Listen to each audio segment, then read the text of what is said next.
प्रिय भक्तों, विश्वासघात का अंत अवश्य होता है। महाभारत एक ऐसा ग्रंथ जहां हर पात्र अपने भीतर एक महागाथा समेटे हुए है। यह कहानी है एक विश्वासघात की, एक छल की और फिर प्रतिशोध की। यह कहानी है जयद्रथ के विश्वासघात और अर्जुन की प्रतिज्ञा की। वनवास का समय था। पांडव अपने धर्म के पथ पर अपमान का बोझ लिए वनों में विचरण कर रहे थे। द्रौपदी जो पांचाल की राजकुमारी थी, अब वन की वासिनी बन चुकी थी। वह सौंदर्य, यह तो स्वयं द्रौपदी है। राजसी सौंदर्य वन में, इसे तो मेरे साथ चलना चाहिए। जयद्रथ बोला, देवी, आप जैसे रत्न को इस निर्जन वन में देखना अपमान है। आइए मेरे साथ चलिए, मैं आपको रानी बनाकर रखूंगा। द्रौपदी गुस्से से बोली, तुम पांडवों के रिश्तेदार हो और इस प्रकार का निमंत्रण दे रहे हो। यह एक स्त्री के आत्मसम्मान का अपमान है। तब जयद्रथ जबरन द्रौपदी को रथ में बैठा कर ले जाता है। भीम और अर्जुन वन से लौटते हैं, द्रौपदी नहीं दिखती। भीम गर्जना करते हुए, द्रौपदी कहाँ गई, हमारी प्राणों से प्रिय भार्या। एक ब्राह्मण यह घटना बताता है। पांडव क्रोधित होते हैं। अर्जुन बोले, धर्म की रेखा पार हो चुकी है, आज पांडवों का गांडीव बोलेगा। जयद्रथ भाग रहा है, पांडव पीछा करते हैं। जयद्रथ डरते हुए कहा, ये मैंने क्या कर दिया, ये तो नरसिंह है, मुझसे बचना असंभव है।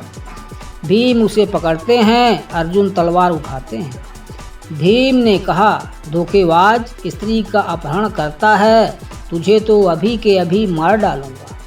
युधिष्ठिर बोले कि धर्म कहता है क्रोध में न्याय नहीं होता, उसे मारो नहीं, पर अपमान ऐसा करो कि जीवन भर उसे याद रहे। तब पांडव उसका सिर मुड़वाते हैं, वस्त्र फाड़ते हैं और अपमानित कर छोड़ देते हैं। जयद्रथ व्रत लेते हुए कहता है कि हे प्रभु शिव, मुझे ऐसा वर दो कि मैं पांडवों से बदला ले सकूं।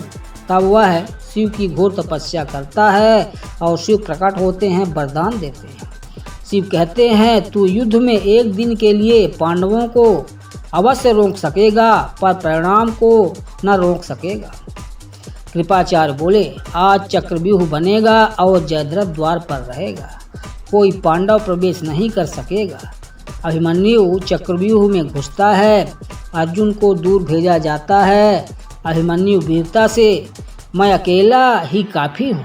वह अकेला लड़ता है, घायल हो जाता है और उसकी मृत्यु हो जाती है।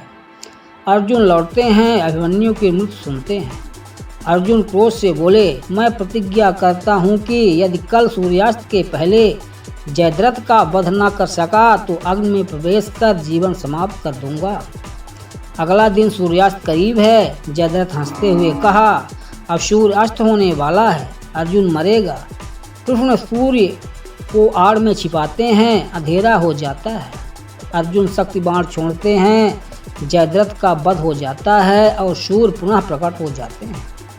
विश्वासघात की जड़ें कितनी गहरी हो सकती हैं और प्रतिशोध की आग कितनी प्रचंड, यह कहानी उसका उदाहरण है। जयद्रथ ने रिश्तों की मर्यादा तोड़ी और अंततः उसका पतन हुआ। प्रिय भक्तों, इस प्रकार की रोचक जानकारी के लिए कृपया वीडियो को लाइक और चैनल को सब्सक्राइब करना ना भूलें।